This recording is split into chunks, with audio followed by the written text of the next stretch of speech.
छोटी छोटी बातों में बड़ी बड़ी खुशियाँ कैसे मिलती हैं, ये जानने के लिए सुनिए अपनी पसंदीदा कथाकार डॉक्टर संगीता झा जी की लिखी हुई कहानी शुक्राना। तो शुरू करें कहानी शुक्राना। आप तो मेरे लिए खुदा की भेजी एक नेमत हैं। रोज़ मैं आपके लिए भी शुक्राने की नमाज़ पढ़ता हूँ। आपने मुझे मेरे इंसान होने का एहसास कराया है, वरना तो सारी दुनिया के लिए गैस वाला ही हूँ। अपना नाम जावेद तो मैं कब का भूल चुका था। घर में बच्चे अब्बा, बीबी, एजी और गांव जाने पर अम्मा, बेटी, बहन, भाईजान और भांजी मामू कहकर पुकारते हैं। एक आप ही हैं जो मुझे प्यार से जावेद कहकर पुकारती हैं। आपका जितना शुक्रिया अदा करूं उतना कम है। वो बोलता जा रहा था और मैं चुपचाप सुनती जा रही थी। इतना शुक्राना मेरे छोटे से काम का। मेरा और जावेद का करीब 3 सालों का परिचय था। हम अपने इस नए घर में 3 सालों पहले ही शिफ्ट हुए थे, नए इटालियन मार्बल फर्श पर, जिसमें मैं अपना चेहरा भी देख सकती थी। हर वक्त डर सताए रहता कि इस पर कोई निशान ना पड़ जाए। पति दिल्ली यूनिवर्सिटी में थे तो घर पर कम्युनिज्म का बोलबाला था, यानी सब बराबर। और हमारे मुलाजिम नौकर नहीं, हमारे हेल्पर हैं और उनसे बराबरी का सलूक करना ही हमारा धर्म है। मैं एक कॉलेज में केमिस्ट्री पढ़ाती थी और पति का कहना कि मैंने ये प्रगति, ये आत्मनिर्भरता एक दूसरी औरत की पीठ पर अपना पाँव रख कर ही पाई है। यानी हमारी केयर टेकर ललिता ना होती तो मैं कभी भी इतनी बेफिक्र ना होती। इससे हमारे घर पर बर्तन भी सबके एक ही थे। इस घर जिस दिन आए उसी दिन इस गैस वाले से पाला पड़ा। उसने कॉल बेल दबाई और तुरंत उस कॉल बेल का जवाब देते हुए मैंने पूछा, कौन? वहाँ से जवाब आया, गैस वाला।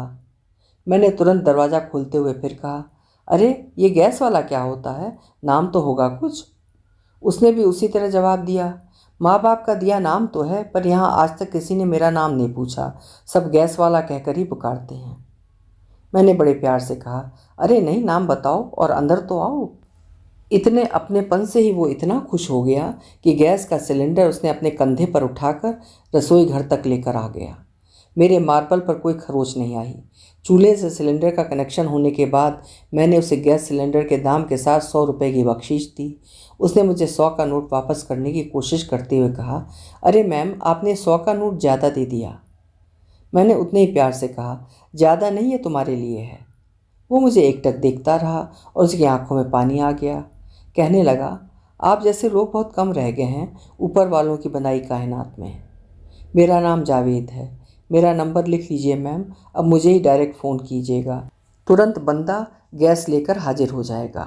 अच्छा, चलता हूँ, अल्लाह हाफिज़।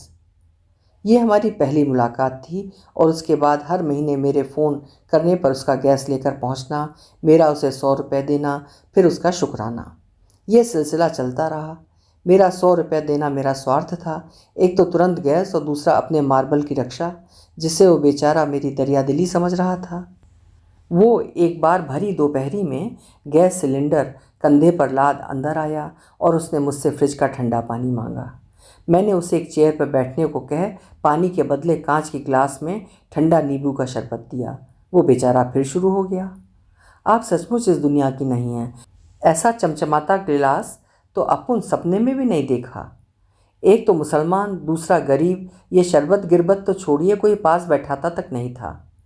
फिर 100 रुपये ले शुक्रिया शुक्रिया कहते हुए गया। मेरे बेटे को, मेरा जावेद को इतना प्यार देना नागवार गुजरता था। कहता, आप भी ना सिर्फ कहने की प्रोफेसर हो और दोस्त पाले हो, दूध वाला, गैस वाला, धोबी और ना जाने कौन कौन। इस तरह गैस और शुक्राने का सिलसिला चल रहा था। वो एक बारिश की रात थी, बत्ती भी गुल हो गई। हम सब इन्वर्टर के सहारे एक ही जगह बैठे थे। बाहर इतना अंधेरा था कि निकलना ही नामुमकिन था। टाटा स्काई और नेट कनेक्शन दोनों ही गायब हो गए थे, जिससे ना तो हम टीवी देख सकते थे और ना ही बेटा फ़ोन पर गेम खेल सकता था। अचानक पति को ख्याल आया कि इससे पहले कि इन्वर्टर बंद हो जाए, क्यों ना गरम गरम पकौड़े बनाए जाएं और साथ में बारिश का लुत्फ़ उठाया जाए। फ्रिज में सुबह की बनी पुदीने की चटनी थी ही, सिर्फ प्याज काटकर बेसन फेंटना ही था। मैं तुरंत राजी हो गई। बड़े उत्साह के साथ रसोई घर में पहुंचने पर पाया कि एक अजीब सी गंध आ रही है। तुरंत पति देव को आवाज़ लगाई। वो बेचारे दौड़ते हुए आए। गंध से समझ में आ गया कि गैस लीक हो रही थी। गैस चूल्हे का नॉब बंद था और सिलेंडर का बंद नहीं कर पाए। किसी तरह बाहर आ रसोई घर का दरवाज़ा बंद किया। तभी इन्वर्टर भी बंद हो गया। समझ ही नहीं आ रहा था कि क्या करूं। रात के 11 बज चुके थे। इस तरह गैस का रिसना प्राणघातक था। बेटे ने टोक दिया, बुलाओ ना अपने उस गैस वाले को, करेगा कुछ वो आकर। मैंने डांट लगाते हुए कहा, इतनी रात को, आर यू मैड? बेटे ने तपाक से उत्तर दिया, इट्स एन इमरजेंसी। उसी समय तो पता चलता है कि उसका शुक्राना कितना सच्चा है कि खाली होंठ घूमता है। मैंने फ़ोन घुमाया। पहली रिंग पर उसने फ़ोन उठाया और कारण जानते ही तुरंत दौड़ता हुआ आया। उसने मुझे फ़ोन पर ही ताकीद की कि मैं रसोई घर बंद कर दूं और हम सब वहां से दूर रहें। जैसे ही जावेद घर पर आया, साथ रोशनी ले आया, लेकिन गैस की दुर्गंध तो फैली हुई थी। बिजली वापस आने से हम खुश तो बहुत हुए, वहीं बेटा उदास कि मैं कहीं माइक्रोवेव में मैगी बना उसका पिज्ज़ा मांगने का प्लान ध्वस्त ना कर दूं। अब तो गैस वाले जावेद को देख उसकी उदासी गुस्से में बदल गई और बेटा अंकुश बड़बड़ाने लगा, साले को लगता है कोई काम नहीं, दौड़ता दौड़ता चला आया, अब तो और इनका जान से प्यारा बन जाएगा। अपने नथुने फड़फड़ाता अंकुश अपने कमरे में चला गया। जावेद ने घर में घुसते ही मुझे और पतिदेव को अंदर कमरे में जाने को कहा। पतिदेव अंदर तो आए पर मेरा मजाक उड़ाते हुए कहने लगे, अच्छे से जानती हो ना इसको, कहीं ऐसा तो नहीं अब रसोई घर से चाकू लाकर हमारी गर्दन पर रख सब लूट ले। महारानी आपकी तिजोरी भी इसी कमरे में है। उस बेचारे जावेद ने मुंह पर रुमाल बांध लिया और रसोई घर की लाइट ऑफ कर अपने मोबाइल की लाइट से ही पाने और स्क्रू की मदद से किसी तरह सिलेंडर का नॉब लगाया। सारी खिड़कियां खोल दी और गैस पूरी तरह बाहर जाने दी। मैंने बाहर आकर देखा, इस मशक्क़त में उसका चेहरा पूरा लाल हो गया था और वो बुरी तरह से खांस रहा था। मैं दौड़कर उसके पास गई और मैं उसकी पीठ थपथपाने लगी। उसने मुझे बड़े स्नेह से देखा, लेकिन तुरंत भागकर घर के बाहर चला गया। बेचारा बाहर बड़ी ज़ोर से उल्टियाँ कर रहा था, जिसकी आवाज़ घर तक आ रही थी। मैं फिर दौड़कर एक जग पानी ले बाहर तक गई। उसने अपना मुंह धोया, फिर बाल्टी में पानी मांग पूरा बरामदा साफ़ किया। इसी बीच अंकुश वहाँ आ रही उल्टी की बदबू को दूर करने के लिए रूम फ्रेशनर डालकर चला गया। मैं जावेद को हाथ पकड़कर अंदर लाई, उसे कुर्सी पर बिठा पहले उल्टी बंद होने की दवाई दी, फिर फ्रेश नींबू का जूस बनाकर पिलाया। पति और बेटे को मेरी यह हरकत बड़ी नागवार गुजर रही थी। बेचारा जावेद पूरे समय मुझे बड़े प्यार और सम्मान से देख रहा था।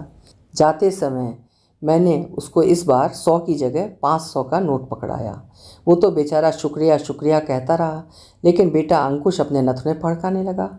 बेटे का गुस्सा देख मैंने उसे दूसरा 500 का नोट दे खुद के लिए पिज़्ज़ा मंगवाने के लिए कहा। बेटा तो अभी भी नाखुश था, क्योंकि अगर दूसरा 500 का नोट भी उसके हाथ होता तो वो एक और पैपी पनीर पिज़्ज़ा मंगा लेता। पति को भी मेरा जावेद को 500 देना नागवार गुजरा। उनका कहना था, 200 would have been better, 500 too much. तुम भी ना? अरे यार, ये तो काम है इनका। गैस सप्लायर को फ़ोन करती तो उनका बंदा फ्री में करके जाता। खैर तुम्हारी मर्जी। मैंने भी उतने आश्चर्य से कहा, गैस सप्लायर 11:30 बजे रात को? सुबह तक तो एक आध जन टपक ही जाता, तुम क्या समझोगे। खैर दूसरे दिन सुबह आकर उसने न केवल सिलेंडर बदला बल्कि पाइप भी बिना कुछ पैसे लिए चेंज कर दिया। मैं नहा रही थी, इससे हमारे बीच कोई लेन देन नहीं हुआ, ना पैसों का और ना ही शुक्राने का। 1 महीना गुजर गया और बात आई गई हो गई। 1 महीने बाद जब गैस की ज़रूरत पड़ी तो मैंने जावेद को फ़ोन लगाया। वो चहक कर बोला, बस आपा थोड़ी देर में आता हूँ, आप परेशान ना हों। मैं हैरान, अचानक मैडम जी से आपा बनने पर, लेकिन अच्छा लगा उसके मुँह से आपा सुनकर। ठीक आधे घंटे बाद जावेद हाजिर था। इस बार उसके अंदाज बदले बदले से थे। वो कुछ गुनगुना रहा था और उसके चेहरे पर एक अजब सी चमक थी। मुझे उसका चहकना गुनगुनाना बड़ा अच्छा लगा। मेरा भी मन किया पूछूं उसके इस चहकने का राज। सो पूछ लिया, अरे जावेद कैसे हो, क्यों इतना चहक रहे हो? वो एकटक मेरी तरफ देखने लगा और कहता है, मेरे चेहरे पर खुशी लाने वाली पूछ रही है मेरी इस खुशी का राज। मैंने आश्चर्य से कहा, मैं? वो कहता है, हाँ आप ही तो वो शख्स हो जिसने कम से कम 1 महीने के लिए मेरी ज़िंदगी पूरी तरह से बदल दी। मैं भी अब उसे और उसमें आए परिवर्तन को ध्यान से देख रही थी। कहाँ पहले मैं मैडम जी, फिर आपा और अब आप ही। प्यार का कोई स्तर नहीं होता, उसका आप ही संबोधित करना मेरे दिल को छू गया। वो लगातार बोलते जा रहा था और मैं मंत्रमुग्ध सी सुनती जा रही थी।